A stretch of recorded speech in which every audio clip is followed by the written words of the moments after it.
Thank you so much for being here, everybody. Let's move on. We're headed off on a magical adventure.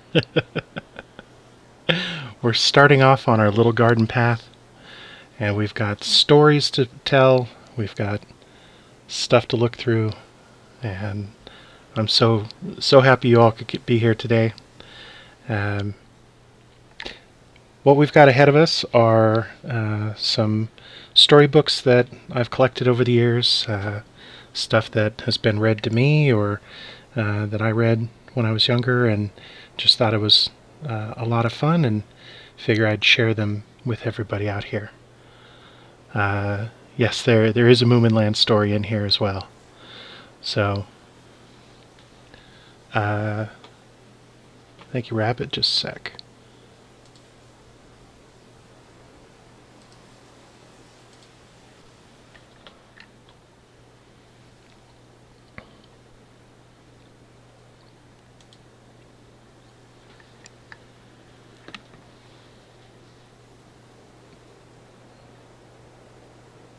I didn't think to turn off the slow mode, so there'll be a little trickery.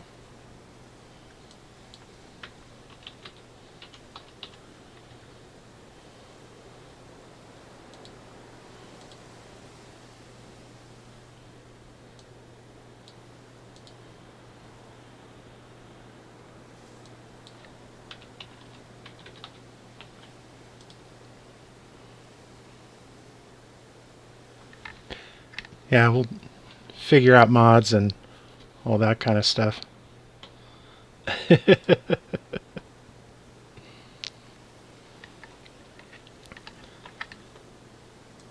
see.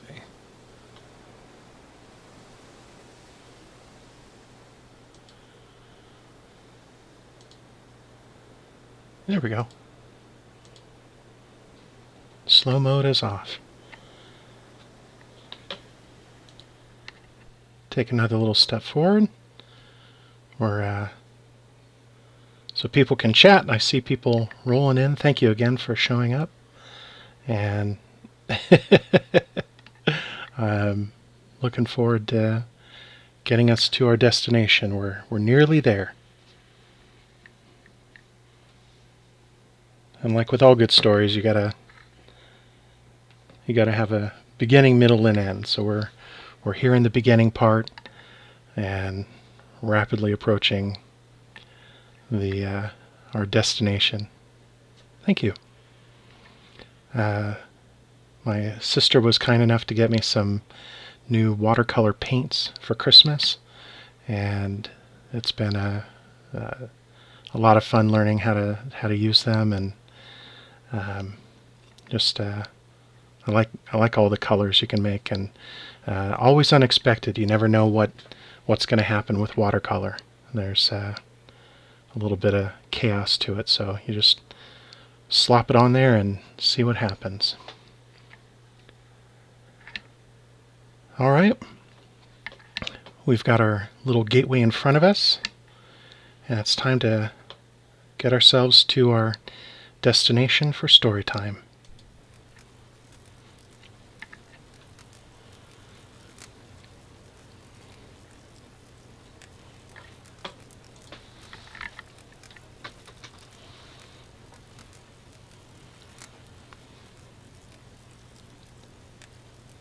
And our first story for tonight,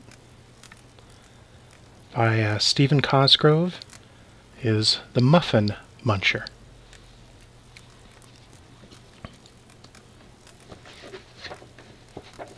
And so we begin. Many, many years ago, in the far corner of a very poor country, stood the poorest of poor castles. Not only did the villagers of the castle lack riches and valuables, but they were poor in spirit, for they had done nothing to be proud of. The only way they had survived at all was by baking and selling the most delicious and delectable muffins in the land. Every morning the king, who was also the head baker, would bake a fresh batch of muffins. When he had finished, and the muffins were baked and still warm from the ovens, the villagers would load their carts and set off for the other villages in the kingdom. There was never any problem in selling the muffins, since they were the finest ever baked. But because the villagers were so poor, they had to use all the money they had earned to buy more firewood and flour in order to make more muffins. So day in and day out, the head baker, who was also the king, would build up the giant fires in the ovens and bake muffins and muffins and muffins. He would slowly mix all the ingredients in a big cracked bowl, pour the batter into the muffin tins, and carefully put them in the oven to bake. The villagers were just barely surviving. As if things weren't bad enough for them, there appeared at the castle one day a great and monstrous dragon. Now this was not your everyday run-of-the-mill dragon. He was a rather enormous, slightly overweight, muffin-munching dragon. With crumbs still on his face from the muffins he'd eaten at the last castle he'd visited, the dragon came trotting down the hill, right up to the drawbridge. Taking one look at the dragon, the villagers hastily ran over the drawbridge and hustled into the castle to hide. The dragon took a great long sniff. "Ah," he mumbled, "I smell muffins." This castle, he decided, smelled like a nice place to stay. He picked up his suitcase and moved in, right under the drawbridge. He was very tired from his long journey, so he unpacked his pillow, his pajamas, and the picture of his pony, curled up, and fell fast asleep. The next morning, the villagers looked out of their castle windows and thought that the dragon was gone. Breathing a sigh of relief, they calmly began preparing for another day. After loading their wagons with fresh, warm muffins, they set off across the drawbridge over the soundly sleeping dragon. With all the rattling from the wagons, the dragon awoke with a shudder. He yawned once, stretched twice, and peeked over the edge to see what was going on. "So that's it, huh? Those muffins look so good, and I'm very hungry." He thought, and finally came up with a plan. He jumped up on the drawbridge right in front of the villagers, tried to look very ferocious, and roared loudly, "Stop, or I shall burn up your drawbridge!" Then, to be just a little more convincing, he blew a little flame and puffed 3 smoke rings. "Hi, Bile." Henceforth, he rumbled, "you shall each give me 10 of your most delicious muffins as your toll to cross my bridge." "But this is our drawbridge," they cried. "Well, if I burn it up, it won't be anybody's drawbridge," said the dragon. The villagers thought and talked for a moment, and finally agreed to give the dragon his muffins. They barely had enough money to buy firewood, let alone enough wood to build a new drawbridge. From then on, every wagon that crossed the drawbridge left the dragon 10 absolutely delicious muffins. With crumbs all around him, the dragon would sit there, contentedly stuffing these scrumptious muffins away. "Hello, Rick." This probably would have gone on to this very day, except for one slight problem. The dragon was eating so many muffins that the villagers did not have enough to sell. Because of that, they didn't have enough money to buy firewood for the ovens, or even flour to bake more muffins. They would return every day with fewer and fewer supplies, until one day they all came home with nothing. The next morning, the head baker, who was also the king, could not fire up the great ovens because there was no firewood. He could not use his big cracked bowl because he had no flour or supplies to put in it to make muffins. With a heavy heart and a tear in his eye, the baker sat sadly on a pile of empty flour sacks and cried, "We have no more supplies to make muffins, and no more wood to light the fires. We cannot bake any more muffins, and the dragon will burn our drawbridge down. What are we ever to do?" That very same day, the dragon woke up, brushed his teeth, combed his hair, and prepared for another day of muffin munching. He waited and waited and waited. No wagons came. No muffins came. And the dragon's stomach began to rumble, grumble, and growl. He tried eating a few of the crumbs that had dropped on the ground the day before, but that didn't satisfy his hunger. Besides, they were stale. "No muffins," he grumbled, as his stomach rumbled and growled. "No muffins!" Finally, he decided to enter the castle and find out what had happened to all his muffins. The dragon wandered through the castle until he reached the bakery. Then he peeked inside. "Where are my muffins?" he rumbled. "I've been waiting and waiting and waiting. Where are my muffins?" The head baker, who was also the king, walked up to the dragon as bravely as he could. "Mr. Dragon," he said, "we are poor villagers, living in a poor castle which has very little. Before you came, the muffins we sold barely paid for our firewood and supplies. Now that we have to give you so many muffins, we can't afford to buy enough firewood, and our ovens have no heat." That poor dragon was so very confused. He wanted some muffins because he was so hungry. But at the same time, he felt sorry for the baker and the other villagers who lived in the castle. The dragon thought and thought. Finally, a great big smile crossed his face. "I have it!" he shouted. He asked the head baker, who was also the king, to call all the villagers to a castle conference so that he could tell them of his marvelous plan. The villagers happily began to cheer and shout as he finished, for surely the dragon had solved the castle's problems, and his own forevermore. Then and for always, the dragon heated the ovens of the bakery with his mighty flame. With the extra money they saved by not having to buy firewood, the villagers could easily afford to leave a generous stack of muffins within easy reach of the muffin-munching dragon. While heating up the ovens with a lot of style and grace, the muffin muncher smiles a smile with crumbs upon his face. The end. And that was The Muffin Muncher by Stephen Cosgrove. This is even a signed copy that I got a long time ago. My mom took my sister and I to see Stephen Cosgrove, and we got ourselves a copy of the book.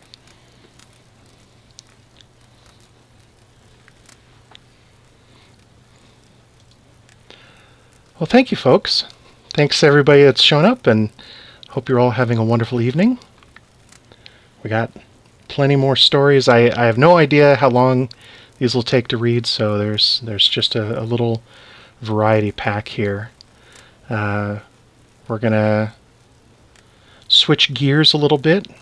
We've had our muffin munching dragon, and now we're gonna go into a mystery story of a sort for our next one.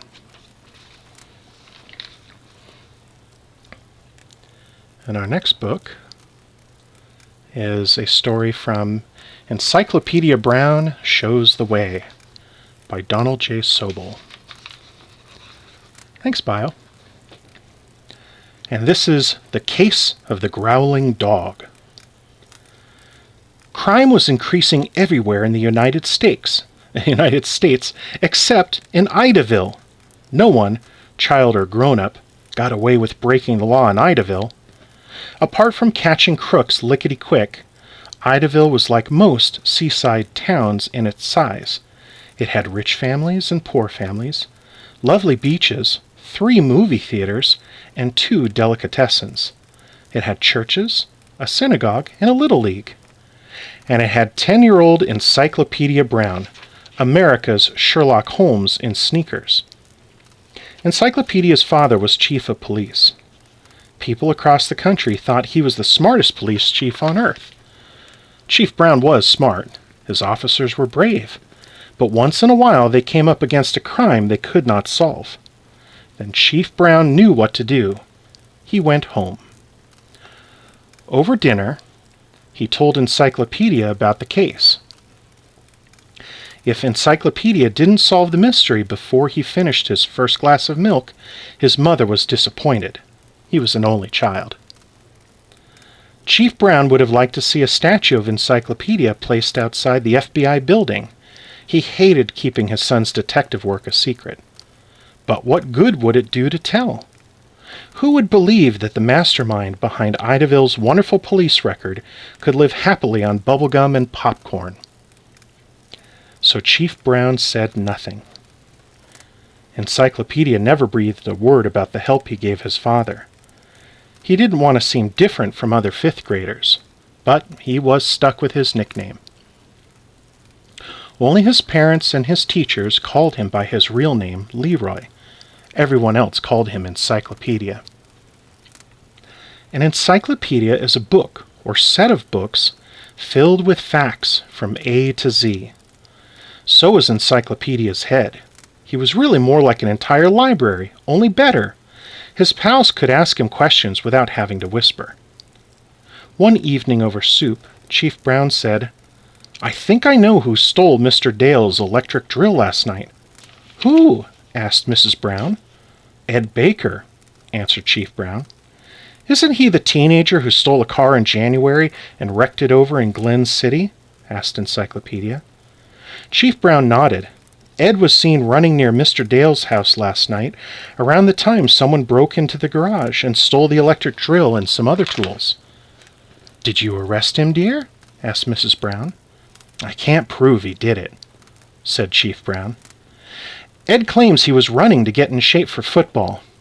He says he ran by Mr. Dale's house, but didn't stop." "Don't you have any clues?" asked Encyclopedia. "Two," replied Chief Brown. "We found one perfect footprint in the backyard, a left sneaker print. It was made in a spot of soft earth." "Does it match Ed's sneaker?" asked Mrs. Brown. "It's a half size too small," said Chief Brown heavily. "Perhaps Mr. Dale made the print himself," suggested Mrs. Brown. "Mr. Dale insists that no one has been in the backyard for nearly a week," said Chief Brown. "The rain yesterday afternoon washed out all the old footprints." "So the sneaker print is new," said Encyclopedia. "It has to be the thief's. What's the second clue, Dad?" "A piece of shirt," said Chief Brown. "It got caught on a branch 6 inches above the ground." "Did you find a torn shirt at Ed's house?" inquired Mrs. Brown. "No," said Chief Brown. "Ed probably didn't realize he had left a footprint, but he would have discovered the rip and thrown the shirt away." Chief Brown took a spoonful of soup. Then he continued. "Ed must have been crawling on his stomach in order not to be seen," he said. "Well, what makes you think that?" asked Mrs. Brown. "If Ed had been walking, the low branch would have ripped the bottom of his trousers, not his shirt. But what he did next is the puzzler." "How come?" said Encyclopedia. "The low branch is outside the fence that goes around Mr. Dale's house and garage," said Chief Brown. "At night a big German shepherd named Rover runs loose inside the fence." Said Encyclopedia. "Ed crawled to the fence so as not to be seen and climbed over. But the question is, how did he get past Rover?" "Is Rover such a good watchdog?" asked Mrs. Brown. "Rover is an attack dog," said Chief Brown. "He's trained to bark at strangers and to seize their sleeves or trousers in his teeth." "Ed could have fed him something to keep him quiet," said Mrs. Brown. "Rover won't take food from anyone except Mr. Dale," replied Chief Brown. "Didn't Mr. Dale hear anything at all last night?" asked Encyclopedia. "He heard Rover growling," said Chief Brown. "Since Rover is trained to bark at strangers, Mr. Dale thought the dog was chasing a frog or a rabbit. He didn't get out of bed to look." "Perhaps Ed clubbed Rover and knocked him out," offered Mrs. Brown. Rover wasn't hurt, said Chief Brown. Well, not in the usual way. What do you mean, Dad? Inquired Encyclopedia. This morning Mr. Dale found Rover curled up by the back door, whimpering, said Chief Brown.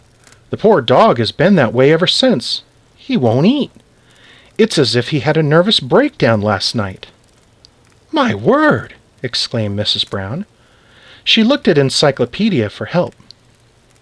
The boy detective had already closed his eyes. He always closed his eyes when he did his deepest thinking on a case. Suddenly he opened them. Ed made the footprint. He stole Mr. Dale's tools. But the footprint is too small, protested Mrs. Brown. The footprint was made when the earth was still wet from the rain, said Encyclopedia. It's been hot and dry since. Of course, cried Chief Brown. How stupid of me. When earth dries, it shrinks. So the footprint is smaller than when it was made. Oh, Leroy, said Mrs. Brown proudly. Then she gave a troubled frown. But how did Ed get past Rover? The clue of the torn shirt tells us how, Mom, answered Encyclopedia. How? And because this is a fun little book series at the very bottom, turn to page 85 for the solution to the case. And I'm not gonna ruin your night and leave you in suspense. So we're turning pages now. We're gonna go find page 85 because how did Ed get past Rover? Dun dun dun. Oh, thank you, Bio. Sorry about that. There's lots of little settings I gotta tweak. Only chats. There we go. Thank you for the heads up.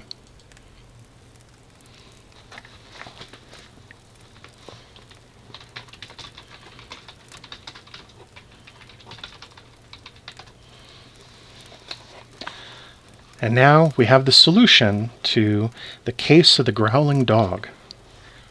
Rover, an attack dog, was trained to hold strangers by the clothing.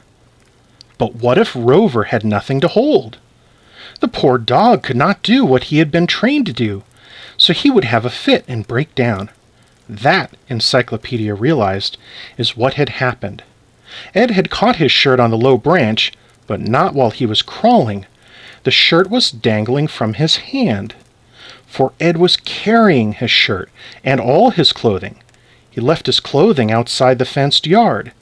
Then he climbed the fence and walked past the confused Rover naked. Found out, Ed confessed to stealing Mr. Dale's tools, and Rover recovered after a time.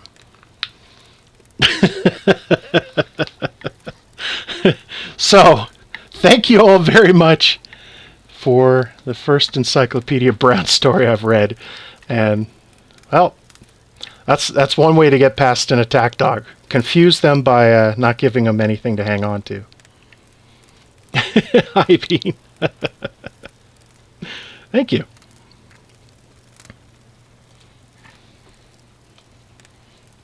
Good to see you folks here. We've got plenty more stories, and nice to have everybody join in. One little note here. You may see a little bit of flickering here and there. There's a little. The campfire is real. There's a really real campfire going on back there with all our little cozy friends.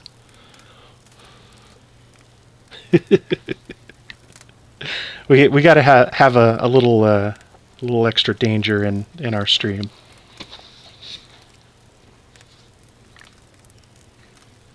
Alrighty.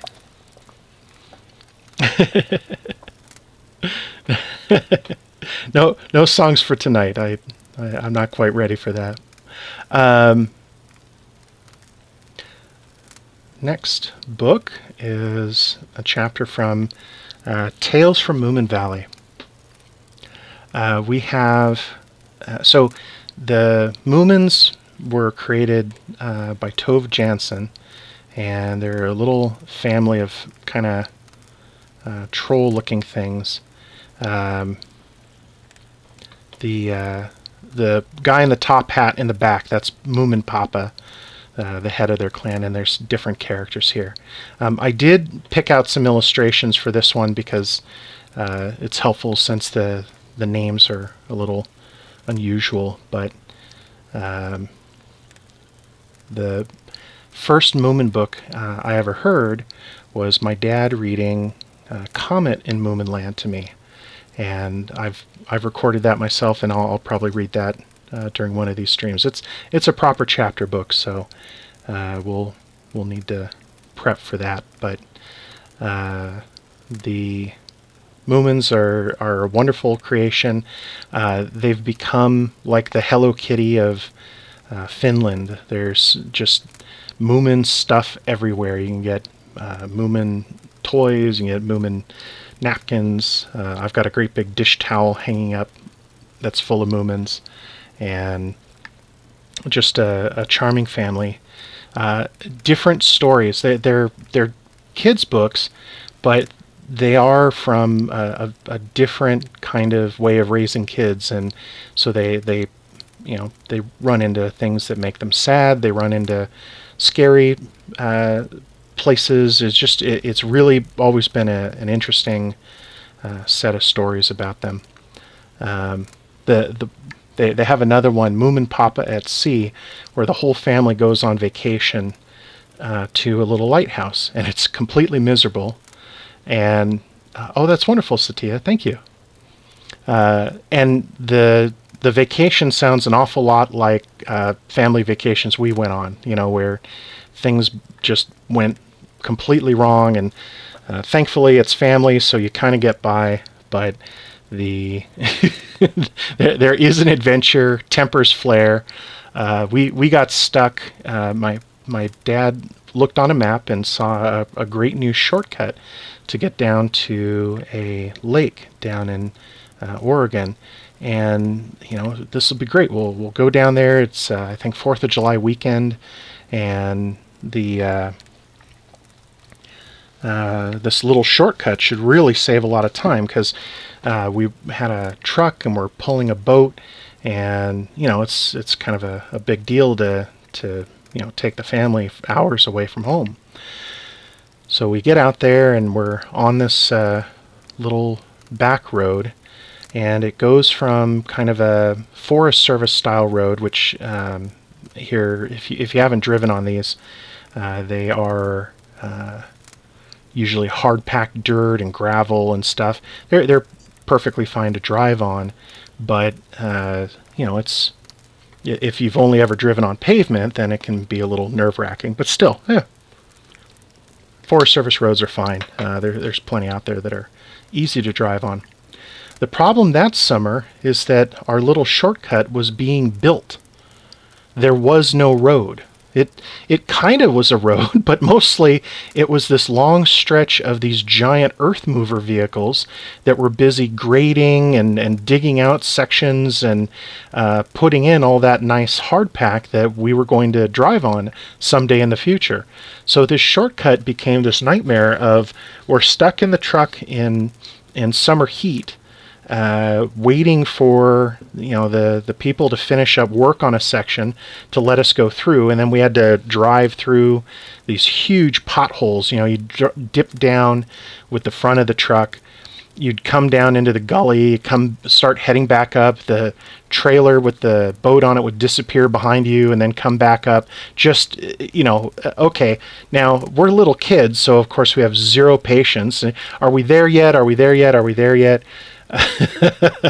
And no, we weren't there yet. It was it was pretty easy to see, but we managed to make it through and finally get to the great big reservoir, and it was a pretty good time after that. But always remembered the shortcut, the road that wasn't there. I don't know if it was that trip. There was another trip that we went on, and again we're pulling a boat behind us, and I'm sorry, we were pulling a trailer this time, and we're driving down the little highway, cruising along, and all of a sudden look over to the side and saw the tire for the trailer go zooming by us. It passed us and then went off into a field. Oh, well, okay, how many tires exactly do you need to, haul a trailer? Well, we were down one, so we pulled over, and then came the great quest to go find where the tire had gone, and then what actually happened. And I think it had been taken in for servicing, and they didn't tighten the lug nuts properly, so it kind of rattled loose while we were driving. And thankfully, just with the way things were balanced, you could kind of get away with one less tire, but not for very long. And then we're stuck trying to find you don't carry extra lug nuts, so what do you do? And so it's kind of a oh no, Dad's trying to figure out, how do I fix this, and we're stuck here on the side of the road, wondering what's going to happen. And of course it's getting later in the evening, and some folks had stopped by, pulled over, and were trying to help us, and they're like, well, it's kind of late, do you want dinner? Why, yes we do, and thank you very much. And so they took us up the road a little bit to their house, and they have a great big farmhouse. And so we had a kind of farmhouse dinner, and I don't remember everything that was there. I think it was chicken and mashed potatoes and a few other things. Exactly, Mary. And they were so very sweet. We got to stay overnight, and in the morning, get all the, in the daylight, it was easier to see where things were. We got the tire back on and firmly attached this time, and headed on our way. So I was just very, very grateful that there were some nice people out there. Yeah, exactly. This could have been the beginning of a horror movie, but thankfully, just nope. Very nice people, and good memories of chicken and mashed potatoes, and great big house to sleep in overnight. Alrighty, so we are going to read from here, The Fillyjonk Who Believed in Disasters. And this one is, I've got the illustrations pulled up because it's helpful to see what the heck's a Fillyjonk. On the left is what a Fillyjonk. And here we go. Once upon a time there was a Fillyjonk who was washing her large carpet in the sea. She rubbed it with soap and a brush up to the first blue stripe, and then she waited for a seventh wave to come and wash the soap away. Then she soaped and rubbed farther to the next blue stripe, and the sun was warming her back, and she stood with her thin legs in the clear water, rubbing and rubbing. It was a mild and motionless summer day, exactly right for washing carpets. Slow and sleepy swells came rolling in to help her with the rinsing, and around her red cap a few bumblebees were humming. They took her for a flower. "Don't you pretend," the Fillyjonk thought grimly. "I know how things are. Everything's always peaceful like this just before a disaster." She reached the last blue stripe, let the seventh wave rinse it for a moment, and then pulled the whole of the carpet out of the water. "Hi, Herc." The smooth rock shone redly under the rippling water. Reflections of light danced over the Fillyjonk's toes and gilded all 10 of them. She stood and mused. A new cap? Orange-red, perhaps?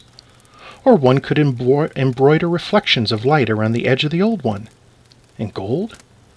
But of course it wouldn't look the same because they wouldn't move. And besides, what does one need a new cap for when danger breaks loose? One might as well just perish in the old one. The Fillyjonk pulled her carpet ashore and slapped it down on the rock and sullenly stalked over it to stamp the water from it. The weather was far too fine, quite unnatural. Something or other had to happen, she knew it.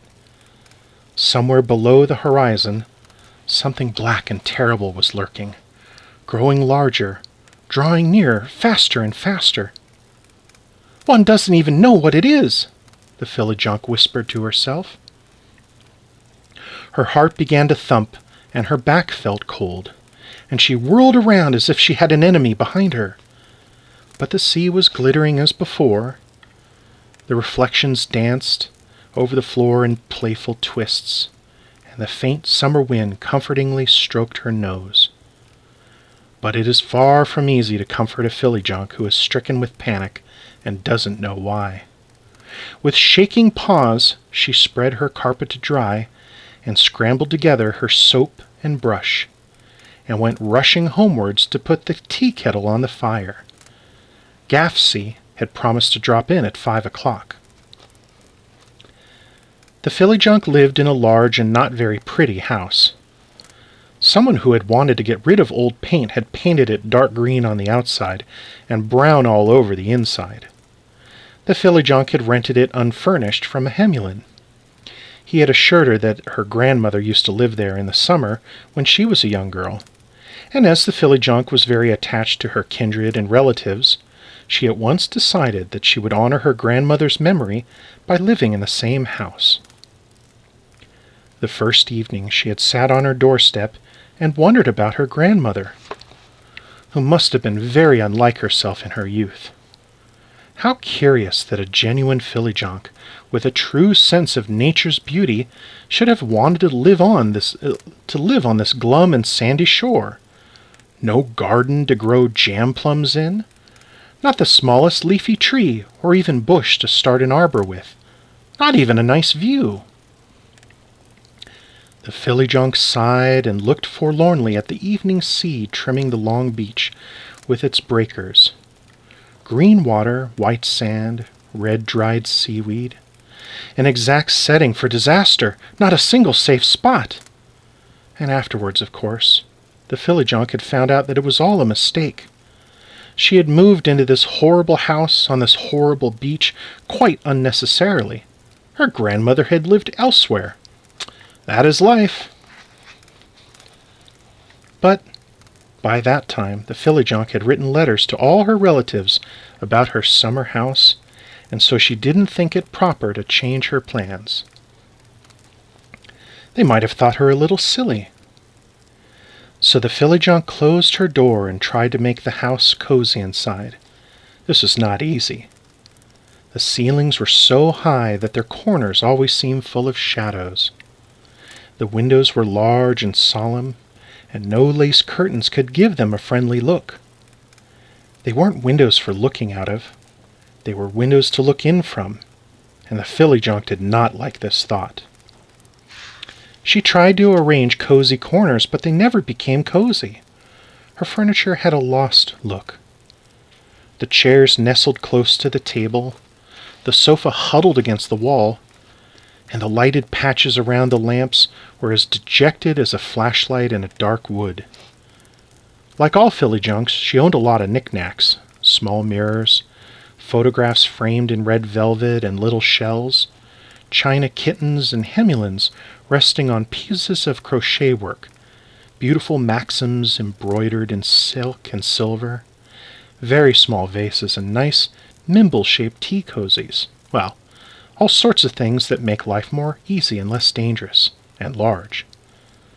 But all these beloved things of beauty lost their safety and their meaning in the bleak house by the sea. She moved them from table to sideboard and from sideboard to windowsill, but nowhere did they look right. There they were again, just as forlorn. The Fillyjonk stopped at the door and looked at her belongings to comfort herself, but they were just as helpless as she was. She went into the kitchen and laid the soap and scrubbing brush on the sink. Then she lighted the fire under the tea kettle and took out her best gold-edged cups. She lifted down the cake dish, nimbly blew off some crumbs, and laid some little iced cakes on top of the others to impress Gaffsy. Gaffsy never took milk with her tea, but the Fillyjonk nevertheless put grandmother's little silver cream jug on the tray. The sugar lumps she shook out into a tiny plush basket with pearl-crusted handles. While she set the tea tray, she felt quite calm and was able to shut off all thoughts of disaster. It was a real pity that no nice flowers were to be found in this unlucky place. All the plants by the shore were cross and prickly little shrubs, and their flowers didn't match her drawing room.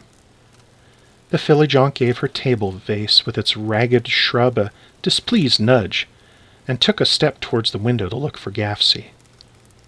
Then she thought hastily, No, I won't look for her. I'll wait for her knock. Then I'll run and answer the door, and we'll both be terribly delighted and sociable and have a good chat. If I look for her, perhaps the beach will be quite empty all the way to the lighthouse. Or else I'll just see a tiny little spot coming, and I don't like to watch things that draw nearer and nearer. And it would be still worse, wouldn't it, if the little spot started to grow smaller and was going the other way? The Fillyjonk started to tremble. What's come over me? She thought. I mustn't talk about this with Gafsy. She's really not the person I'd prefer to chat with at all, but then I don't know anybody else hereabouts. There was a knock on the door. The Fillyjonk went rushing out into the hall and was already talking on her way to the door. "And what splendid weather!" she shouted. "And the sea! Did you look at the sea? How blue today! How friendly it looks! Not a ripple! How are you? Well, oh, you really look radiant, just as I thought you would. But it's all this, of course, living like this, in the bosom of nature and everything. It puts everything in order, doesn't it?" She's more confused than usual, Gafsy was thinking, while she pulled off her gloves, because she was a real lady, and aloud she said, "Exactly. How right you are, Mrs. Fillyjonk." They sat down at the table, and the Fillyjonk was so happy to have company that she prattled the sheerest nonsense and spilled tea all over the cloth. Gafsy said something nice about the cakes and the sugar basket and everything she could think of. But about the flower vase, she said nothing, of course. Gafsy was a well-brought-up person, and anybody could see that wild, angry shrub didn't go well with the tea things. And after a while, the Fillyjonk stopped talking nonsense, and as Gafsy didn't say anything at all, silence fell. Then the sun clouded over, and the tablecloth suddenly looked gray. The large, solemn windows showed a mass of gray clouds, and the ladies could hear a new kind of wind coming in from the sea, faint and far away, no more than a whisper. "I saw you've had your carpet out for a wash, Mrs. Fillyjonk," Gafsy said with great civility. "Yes, sea-water's said to be the right thing for carpets," the Fillyjonk replied. "The colors never run, and there's such a lovely smell." "I must make Gafsy understand," she thought. "I have to tell somebody that I'm frightened, someone who can answer me. But of course I quite understand you must be, or really, what on earth is there to be afraid of? A splendid summer day like today. Anything but something." "The cakes are my grandmother's recipe," said the Fillyjonk. And then she leaned forward over the table and whispered, "This calm is unnatural. It means something terrible is going to happen, dear Gafsy. Believe me, we are so very small and insignificant, and so are our tea cakes and carpets and all those things, you know, and still they're so important, but always they're threatened by mercilessness." "Oh," said Gafsy, feeling ill at ease. "Yes, by mercilessness," the Fillyjonk continued rather breathlessly. "By something one can't ask anything of, or argue with, or understand, and that never tells one anything, something that one can see drawing near through a black window pane, far away on the road, far away to sea, growing and growing, but not really showing itself until too late. Mrs. Gafsy, have you felt it? Tell me that you know what I'm talking about, please." Gafsy was very red in the face, and sat twirling the sugar basket in her paws and wishing that she had never come. "There can be very sudden storms at this time of year," she said at last, cautiously. The Fillyjonk fell silent from disappointment.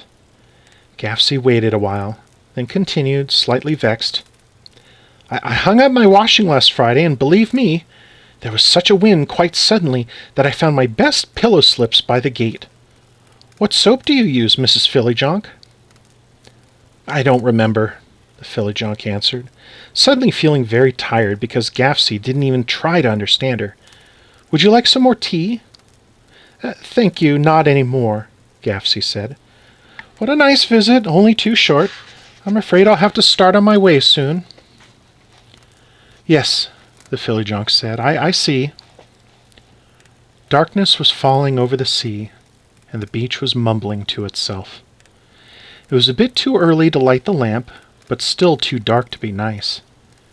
Gaffsy's narrow nose was more wrinkled than usual, and one could see that she didn't feel at ease. But the Fillyjonk didn't help her to take her leave. She didn't say a word, but sat quite still, only breaking a couple of iced cakes into crumbs. How painful, Gaffsy thought, and quietly tucked her handbag under her arm. The southwester slightly raised its voice outside.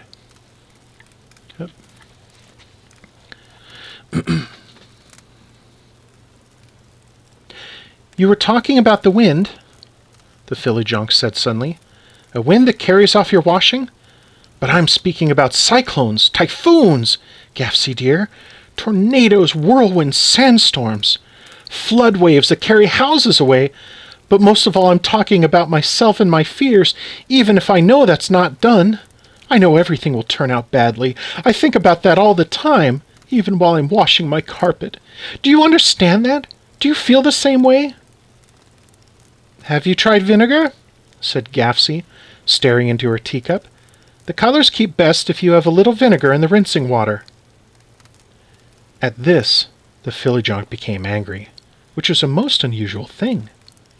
She felt that she had to challenge Gaffsy in some way or other, and she chose the first thing that came to her mind. She pointed a shaking finger at the horrid little shrub in the table vase and cried, Look! Isn't it nice? The perfect thing to match my tea set! And Gaffsy was feeling just as tired and cross. So she jumped to her feet and replied, Not a bit! It's all too large and prickly and gaudy. It has a brazen look, and doesn't belong on a tea table at all. Then the two ladies took leave of each other, and the Fillyjonk shut her door and went back to her drawing room. She felt miserable and disappointed with her tea party. The small shrub stood on a table, gray and thorny and covered with little dark red flowers. Suddenly it seemed to the Fillyjonk that it wasn't the flowers that did not match her tea set. It was the tea set that didn't match anything. She put the vase on the windowsill. The sea had changed. It was gray all over, but the waves had bared their white teeth and were snapping at the beach. The sky had a ruddy glow and looked heavy. The Fillyjonk stood in her window for a long time, listening to the rising wind. Then the telephone rang. Is that Mrs. Fillyjonk? Gaffsy's voice asked cautiously. Of course, said the Fillyjonk. No one else lives here. Did you arrive home all right? Yes, all right, said Gaffsy. There's quite a wind. She was silent for a while, and then she said in a friendly voice, Mrs. Fillyjonk, those terrible things you spoke of, have they happened often to you? No, said the Fillyjonk. Just a few times, then? Well, never really, said the Fillyjonk. It's just how I feel. Oh, said Gaffsy. Well, thank you for inviting me. It was so nice. So nothing has ever happened to you? No, said the Fillyjonk. So kind of you to call me. I hope we'll see more of each other. So do I, said Gaffsy, and hung up. The Fillyjonk sat looking at the telephone for a while. She suddenly felt cold. My windows are going dark again, she thought. I could hang some blankets against them. I could turn the mirrors to face to the wall. But she didn't do anything. She sat listening to the wind that had started to howl in the chimney, not unlike a small homeless animal. On the south side, The Hemulin's fishing net had started whacking against the wall, but the Fillyjonk didn't dare go out to lift it down. The house was shivering very slightly. The wind was coming on in rushes. One could hear a gale getting an extra push on its way in from the sea. A roof tile went coasting down the roof and crashed to the ground. The Fillyjonk rose and hurried into her bedroom. But it was too large, it didn't feel safe. The pantry. It would be small enough. The Fillyjonk took her quilt from the bed and ran down the kitchen passage, kicked open the pantry door and shut it behind her. She panted a bit. Here you heard less of the gale, and here there was no window, only a small ventilator grating. She felt her way in the dark past the sack of potatoes and rolled herself into her quilt on the floor below the jam shelf. Slowly, her imagination started to picture a gale of its own, very much blacker and wilder than the one that was shaking her house. The breakers grew to great white dragons. A roaring tornado sucked up the sea like a black pillar on the horizon. A gleaming pillar that came rushing towards her, nearer and nearer. Those storms of her own were the worst ones. And deep down in her heart, the Fillyjonk was just a little proud of her disasters that belonged to no one else. Gafsy is a jackass, she thought. A silly little woman with cakes and pillow slips all over her mind, and she doesn't know a thing about flowers, and least of all about me. Now she's sitting at home, thinking that I haven't ever experienced anything. I, who see the end of the world every day, and still keep on putting on my clothes and taking them off again, and eating and washing up the dishes and receiving visits, just as if nothing ever happened. The Fillyjonk thrust out her nose from the quilt, stared severely into the dark, and said, "I'll show you!" whatever that meant. Then she snuggled down under her quilt and pressed her paws against her ears. But outside, the gale was steadily rising towards midnight, and by 1 o'clock it had reached 47 yards per second, or however they measure the big storms. About 2 o'clock in the morning, the chimney blew down. Half of it fell outside the house, and the other half smashed down into the kitchen fireplace. Through the hole in the ceiling, one could see the dark night sky and great rushing clouds. And then the gale found its way inside, and nothing at all was to be seen except flying ashes, wildly fluttering curtains and tablecloths, and photographs of aunts and uncles whirling through the air. All the Fillyjonk's sacred things came to life, rustling, tinkling, and clashing everywhere. Doors were banging, and pictures crashing to the floor. In the middle of the drawing room stood the Fillyjonk herself, dazed and wild in her fluttering skirt, thinking confusedly, "This is it! Now comes the end! At last! Now I don't have to wait any more!" She lifted the telephone receiver to call Gafsy and tell her a few really crushing things, coolly and triumphantly. But the telephone wires had blown down. The Fillyjonk could hear nothing but the gale and the rattle of loosening roof tiles. "If I were to go up to the attic, the roof would blow off," she thought. "And if I go down in the cellar, the whole house comes down over me. It's going to do it anyway." She got hold of a china kitten and pressed it hard in her paw. Then a window blew open and shattered its pane in small fragments over the floor. A gust of rain spattered the mahogany furniture, and the stately plaster Hemulin threw himself from his pedestal and went to pieces. Now, if you look at the illustration, the thing on the right with its arms up is a Hemulin. They always wear a nightdress. The Fillyjonk is in the middle.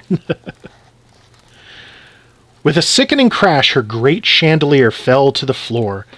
It had belonged to her maternal uncle. All around her, the Fillyjonk heard her belongings cry and creak. Then she caught a flash of her own pale nose in a fragment of a mirror, and without any further thought, she rushed up to the window and jumped out. She found herself sitting in the sand. She felt warm raindrops on her face, and her dress was fluttering and flapping around her like a sail. She shut her eyes very tight and knew that she was in the midst of danger, totally helpless. The gale was blowing steady and undisturbed, but all the alarming noises had vanished, all the howling and crashing, the thumping, splintering, and tearing. The danger had been inside the house, not outside. The Fillyjonk drew a wary breath, smelt the bitter tang of the seaweed, and opened her eyes. The darkness was no longer as dark as it had been in the drawing room. She could see the breakers and the lighthouse's outstretched arm of light that slowly moved through the night, passing her, wandering off over the sand dunes, losing itself towards the horizon, and returning again. Round and round circled the calm light, keeping an eye on the gale. "I've never been out alone at night before," the Fillyjonk thought. "If Mother knew." She started to crawl against the wind, down to the beach, to get as far away as possible from the Hemulin's house. She still held the china kitten in her left paw. It calmed her to have something to protect. Now she could see that the sea looked almost all blue-white. The wave crests were blown straight off and drifted like smoke over the beach. The smoke tasted of salt. Behind her, something or other was still crashing to pieces inside the house, but the Fillyjonk didn't even turn her head. She had curled up behind a large boulder and was looking wide-eyed into the dark. She wasn't cold any longer, and the strange thing was that she suddenly felt quite safe. It was a very strange feeling, and she found it indescribably nice. What was there to worry over? The disaster had come at last. Towards morning, the gale was blowing itself out. The Fillyjonk hardly noticed it. She was sitting in deep thought about herself and her disasters, and her furniture, and wondering how it all fitted together. As a matter of fact, nothing of consequence had happened, except that the chimney had come down. But she had a feeling that nothing more important had ever happened to her in her whole life. It had given her quite a shaking up, and had turned everything topsy-turvy. The Fillyjonk did not know what she would do to right herself again. The old kind of Fillyjonk was lost, and she wasn't sure that she wanted her back. And what about all the belongings of this old Fillyjonk? All the things that were broken and sooty and cracked and wet?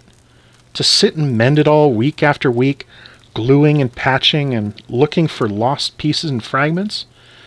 To wash and iron and paint over, and to feel sorry about all the irreparable things, and to know that there would still be cracks everywhere, and that all the things had been in much better shape before? No, no! And to put them all back into place in the dark and bleak rooms, and try to find them cozy once more? "No, I won't!" cried the Fillyjonk, and rose on cramped legs. "If I try to make everything the same as before, then I'll be the same as before myself. I'll be afraid once more. I can feel that. And the tornadoes will come back to lurk around me, and the typhoons, too." For the first time she looked back at the Hemulin's house. It was standing as before. It was filled with broken things. It waited for her to come and take care of them. No genuine Fillyjonk had ever left her old inherited belongings adrift. "Mother would have reminded me about duty," the Fillyjonk mumbled. It was morning. The eastern horizon was waiting for sunrise. Small, frightened squalls of rain were flying off, and the sky was strewn with clouds that the gale had forgotten to take along with it. A few weak thunderclaps went rolling by. The weather was uneasy, and didn't know its own mind. The Fillyjonk hesitated also. At this moment she caught sight of the tornado. It didn't look like her own special tornado, which was a gleaming black pillar of water. This was the real thing. It was luminous. It was a whirl of white clouds churning downwards in a large spiral, and it turned to chalk white where it met the water, lifting itself upwards out of the sea. It didn't roar. It didn't rush. It was quite silent and came slowly nearer the shore, slightly swaying on its way. The sun rose and the tornado turned rose petal red. It looked infinitely tall, rotating silently and powerfully around itself, and it drew slowly nearer and nearer. The Fillyjonk was unable to move. She was standing still, quite still, crushing the china kitten in her paw and thinking, "Oh, my beautiful, wonderful disaster." The tornado wandered over the beach, not far from the Fillyjonk. The white, majestic pillar passed her, became a pillar of sand, and very quietly lifted the roof off the Hemulin's house. The Fillyjonk saw it rise in the air and disappear. She saw her furniture go whirling up and disappear. She saw all her knickknacks fly straight to heaven, tray cloths and photo frames and tea cozies, and grandmother's silver cream jug, and the sentences in the silk and silver, every single thing. And she thought ecstatically, "How very, very wonderful! What can I do, a poor little Fillyjonk, against the great powers of nature? What is there to mend and repair now? Nothing! All is washed clean and swept away." The tornado went solemnly wandering off over the fields, and she saw it taper off, break, and disperse. It wasn't needed any more. The Fillyjonk drew a deep breath. "Now I'll never be afraid again," she said to herself. "Now I'm free. Now I can do anything." She placed the china kitten on a boulder. It had lost an ear during the night and got a blob of black oil on its nose. It had a new look, slightly impish and cheeky. The sun rose higher. The Fillyjonk went down to the wet sand. There lay her carpet. The sea had decorated it with seaweed and shells, and no carpet had ever been more thoroughly rinsed. The Fillyjonk chuckled. She lifted the carpet in both paws and pulled it after her out in the swells. She dived headlong in a large green swell. She sat on her carpet and surfed on sizzling white foam. She dived again, down and down. One swell after the other came rolling over her, transparently green, and then the Fillyjonk came to the surface again for a breath, and to look at the sun, spluttering and laughing and shouting, and dancing with her carpet in the surf. Never in her life had she had such fun. Gafsy had been shouting and calling for several minutes before the Fillyjonk caught sight of her. "Oh, how terrible!" shouted Gafsy. "Dear, poor little Mrs. Fillyjonk!" "Good morning," said the Fillyjonk, and pulled her carpet to the beach. "How are you today?" "I'm beside myself," Gafsy cried. "What a night! I've thought of you all the time, and I saw it myself. I saw it coming. What a disaster!" "How do you mean?" asked the Fillyjonk innocently. "How right you were, how very right," said Gafsy. "You said there was a disaster coming. Oh, all your beautiful things, your beautiful home. I've tried to call you all night, I was so worried, but the line had blown down." "That was kind of you," said the Fillyjonk, and wrung the water from her cap. "But really quite unnecessary. If you feel worried, there's nothing like putting a little vinegar in the rinsing water. Then the colors keep." And the Fillyjonk sat down in the sand and wept with laughter. The end. And that was the Fillyjonk Who Believed in Disasters by Tove Jansson, part of the Moomin series.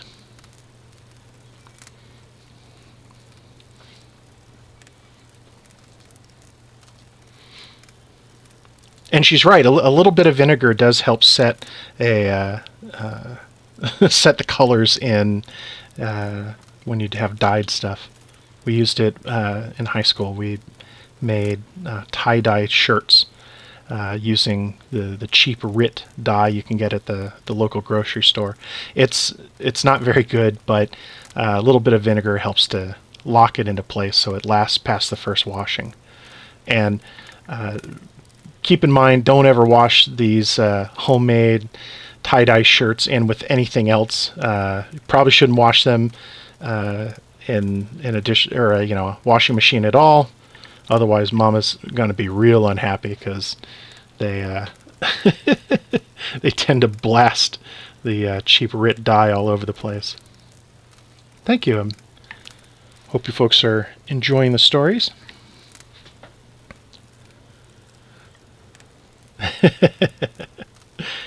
I don't think ketchup has quite the same effect, although maybe a little bit.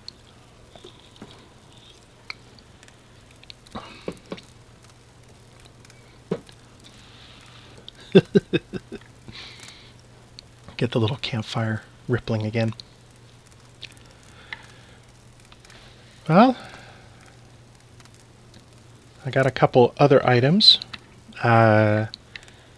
So I'll leave it up to viewer's choice. If you folks would like a longer story, or if you'd like one more Encyclopedia Brown short mystery, let me know in chat which you'd like to hear.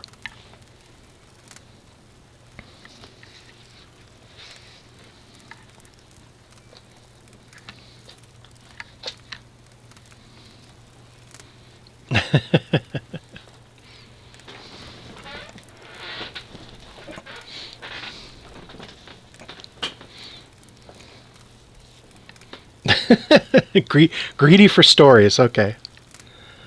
Well, we can certainly. Let's see.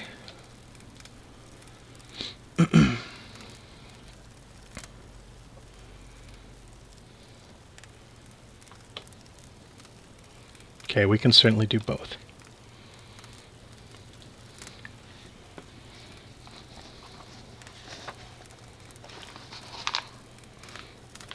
All right. And again, thank you all for showing up. I hope you're all having a good, restful end of the weekend and getting ready to roll on into the not weekend. But welcome to story time, and try to have a little coziness before we head on into that into the next day. Let's see. Shuffling things around here just a sec. All right. We now have the case of the red harmonica. During the winter, Encyclopedia did his detective work at the dinner table. When school let out for the summer, he decided to help the children of the neighborhood. So he opened an office in the garage. Every morning after breakfast, he hung out his sign. And there's a little sign here, Brown Detective Agency, 13 Rover Avenue, Leroy Brown President, no case too small, 25 cents per day plus expenses. Thank you. Thursday afternoon, a small boy entered the detective agency. He looked as happy as a cheerleader in a graveyard. I want to hire you, he said, putting 25 cents on the gasoline can beside Encyclopedia. My name is Northcliffe Hicks. Yesterday was one sad day for me. How come? Asked Encyclopedia. Soft music, replied Northcliffe. Do you know anything about soft music? It goes with soft lights, answered Encyclopedia. Is this some affair of the heart? No, of the ears, said Northcliffe. He explained. Yesterday afternoon he had been sitting by Mill Pond playing his new red harmonica. A big kid had come up holding a funny whistle. The big kid said I might be good at playing loud, said Northcliffe, but he was better at playing soft. In fact, he claimed to be the champion soft music player of the world. Could he prove it? Asked Encyclopedia. He challenged me to a soft music contest, said Northcliffe. His rules. That really tied your lips, huh? And how? Said Northcliffe. Each of us had to play a tune so softly the other couldn't hear it, and it loud enough to wake a bulldog that was sleeping across the pond. Hi, Matt. What did you play? Kitten on the keys, said Northcliffe. I figured a dog would go for it. I might as well have played the Dance of the Spanish Onion on a Frankfurter roll. That mutt lay like a dead battery. Then the big kid said he'd blow Coney Island Babe on his whistle. I didn't hear a thing, but that bulldog jumped up and raced around crazy as a bee in a honey pot. don't take it so hard," said Encyclopedia. "You lost to a champion." "I don't mind losing," said Northcliffe. "But the big kid took my red harmonica. He said if he'd lost, he'd have given me his whistle. The liar." "You should have made tracks," said Encyclopedia. "I tried, but his 3 friends caught me," said Northcliffe. "They wore shirts with the word Tigers written across the chest." "Tigers? I should have guessed," exclaimed Encyclopedia. "The big kid was Bugs Meany." Bugs Meany was the leader of a gang of tough older boys. They called themselves the Tigers. They should have called themselves the Umbrella Carts. They're always pulling something shady. Okay, I'm going to stop here. I didn't realize we were going to get full-on dad jokes here. It's story hour, and that's magic. "Bugs must have blown a dog whistle," said Encyclopedia. "People can't hear it. Only dogs can."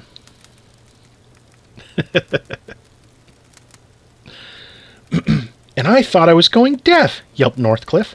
"That no-good cheat. Can you get back my harmonica?" "I can try," said Encyclopedia. "I've dealt with Bugs before. Let's go see him." The Tigers' clubhouse was an unused tool shed behind Mr. Sweeney's auto body shop. Bugs was alone when Encyclopedia and Northcliffe arrived. He was puffing tiger rag on a shiny red harmonica. At the sight of the 2 boys, he switched to, "Shoo, Fly, don't bother me." "Scram," he growled at Encyclopedia, "or I'll put your head in a cast."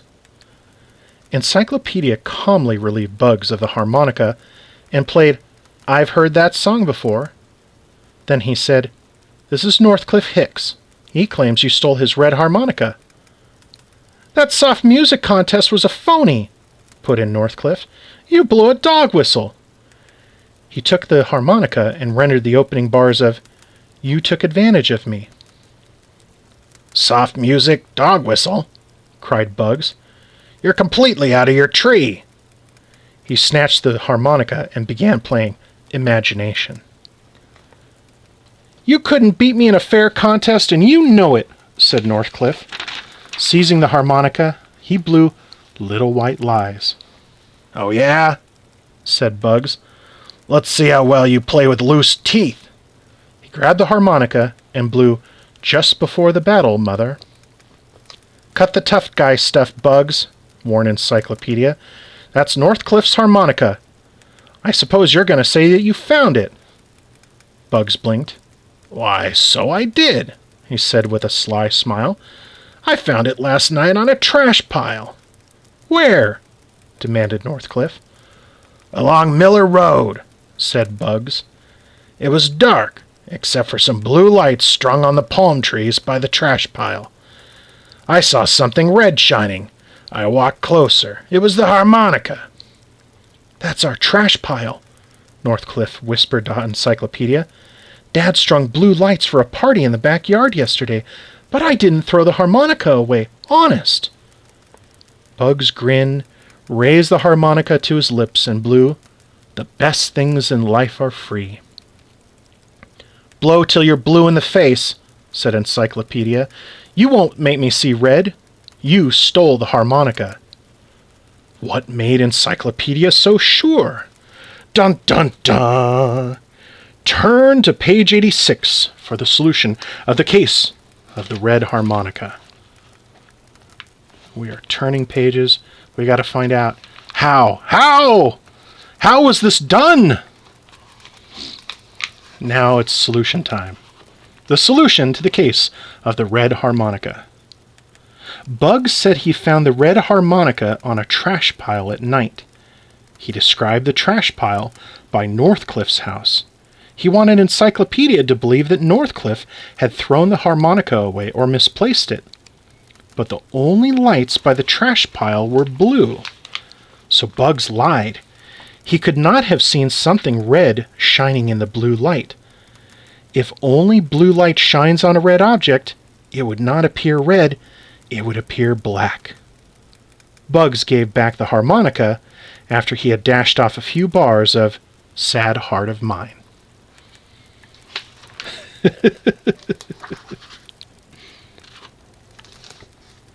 There you go. A little bit of optical physics for you all here on a Sunday. Just exactly what I know you were looking for.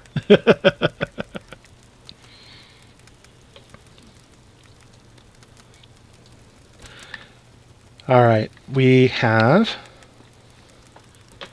the longer book, and then I think we'll wrap up, but we'll see how far we get.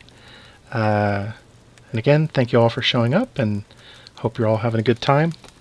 The Encyclopedia Brown series, there's several books in that, and yes, they're all short little mysteries. He makes his detective agency. Oh, there it goes onto the floor, and he, uses the power of reading a lot of encyclopedia stuff to do his sleuthing. But I remember checking out those at the library from an early age and having a lot of fun with those.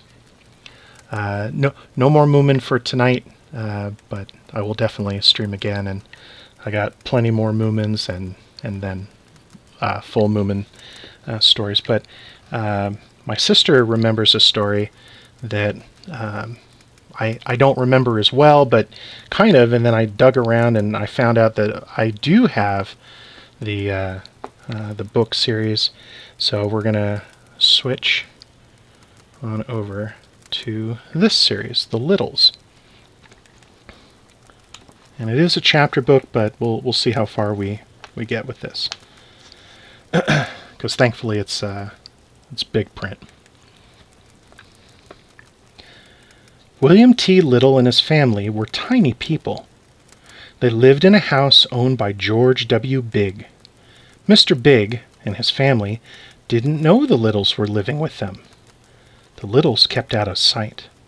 They lived in tiny rooms in the walls of the house. The Littles looked almost like people you see every day, but they were very much smaller. Mr. Little was only 6 inches tall, and he was big for a little. The other Littles were even smaller. In one way, the Littles did not look at all like other people. They had tails. The Littles were proud of their tails. They kept them combed and brushed, and sometimes the women curled their tails when they wanted to look especially nice. The Littles took everything they needed from the Biggs. Usually the Biggs didn't even know anything was missing. But once in a while, Mrs. Bigg would say, "Now where did that thing go? I had it right here a minute ago. It seems to have disappeared."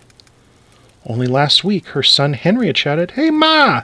Where are my red socks? I can't find them anywhere." And of course the Littles got all their food from the Biggs. When the Biggs had roast beef for dinner, the Littles had roast beef for dinner too. The Biggs didn't know it, but the electric socket on the kitchen counter was a secret door. As soon as the Bigg family were busy eating their cake or pie or jello, the Littles would dash through the door. They would take what they needed of the leftover dinner scraps and be back through the door in seconds. The Littles helped the Biggs in return for the things they took. Only the Biggs didn't know it. For one thing, the Littles were good at fixing things. They ran back and forth inside the walls, repairing the electric wires whenever they needed it. The Littles were good plumbers, too. On cold winter days, they kept the outside water pipes from freezing. Often they had to stay up all night, keeping the pipes warm by candle fire. Mr. Bigg could never understand why his plumbing and electricity worked so well. "I can't believe it," he would say. "I have less trouble with this old house than my neighbors do with their brand-new homes." He would shake his head. "I guess they don't make houses the way they used to."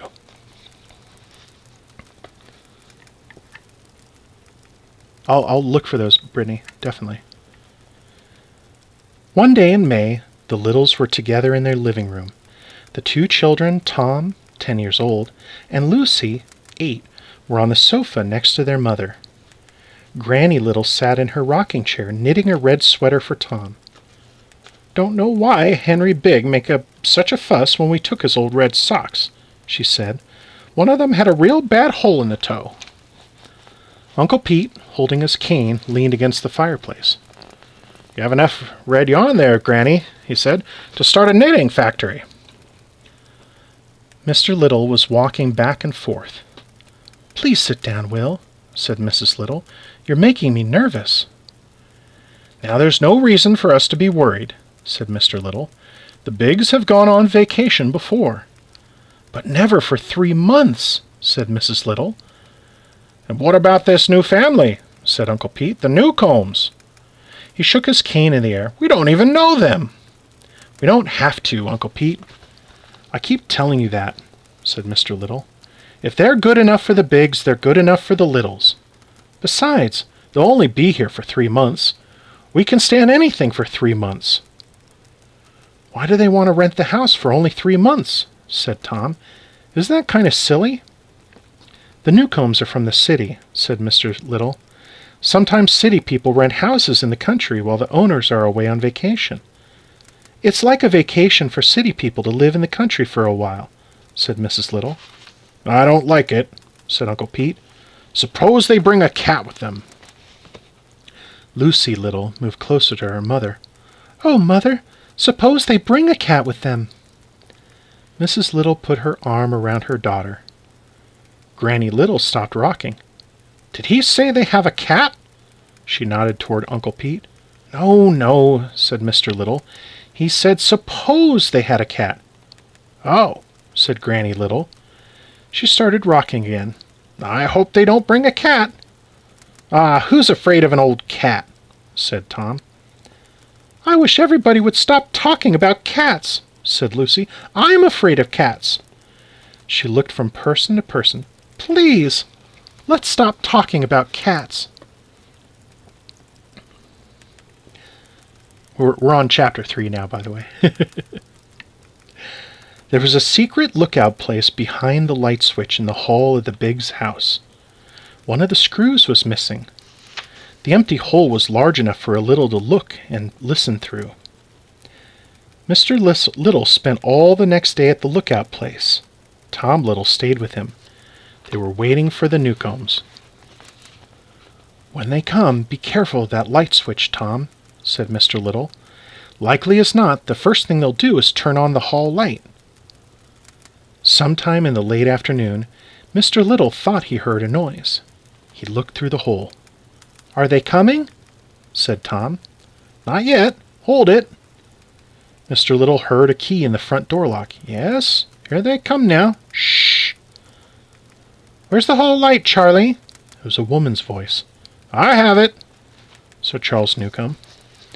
There were sparks inside the lookout place as the light was turned on. Tom Little jumped. His father turned from the peephole and put his fingers to his lips. Shh! The bright light from the hall came through the peephole into their dark hiding place. Tom could see his father's face clearly. Mr. Little returned to the hole. What a drive, said Mrs. Newcomb. She sat down heavily on the suitcase. Give me a minute to rest, and I'll help you with the rest of the bags. No need to help, Mrs. N, said Mr. Newcomb. I'll get the bags myself. No tipping, please. It's part of the service here at the Biggs Summer Hotel. Mrs. Newcomb laughed. Where do you get the energy? She said. From the country, said Mr. Newcomb. I didn't realize how much I'd missed it. I got energy from just looking at all the trees and space. We're going to be here 3 months. Think of it. I am, said Mrs. Newcomb. I'll still have to get 3 meals a day, only now it'll be in a strange kitchen. Listen, Liz, said Mr. Newcomb. I've come here to write, and I've come here to paint. Nothing else is important. Sure, sure, Mrs. Newcomb laughed. Tell me that after eating hamburger for a week. I mean it, Liz, said Mr. Newcomb. Forget about housework. Write those stories you want to write. As for me, he twirled around and did a little dance. This isn't my house. I'm fixing nothing, and I'm doing nothing. If the faucets drip, let 'em drip. I may not even take out the garbage. You really mean it, don't you? Said Mrs. Newcomb. Sure I do, said Mr. Newcomb. I'm here to paint masterpieces, and that's what I'm going to do. And when I'm not doing that, I'm going to do nothing. I'll loaf. Sit in the sun and eat. He laughed. Hamburgers, of course. Chapter 4. Littles everywhere. A week had passed. Uncle Pete thought it was a bad beginning. It looks as though Newcomb means what he says. The place is a mess since they came. He pushed his plate away and threw down his napkin. And I'm getting tired of hamburger. No matter, said Mr. Little. It'll be over one day and the Biggs will return. No harm done. Something bad will come of it, you'll see, said Uncle Pete. Well, at least they don't have a cat, said Lucy Little.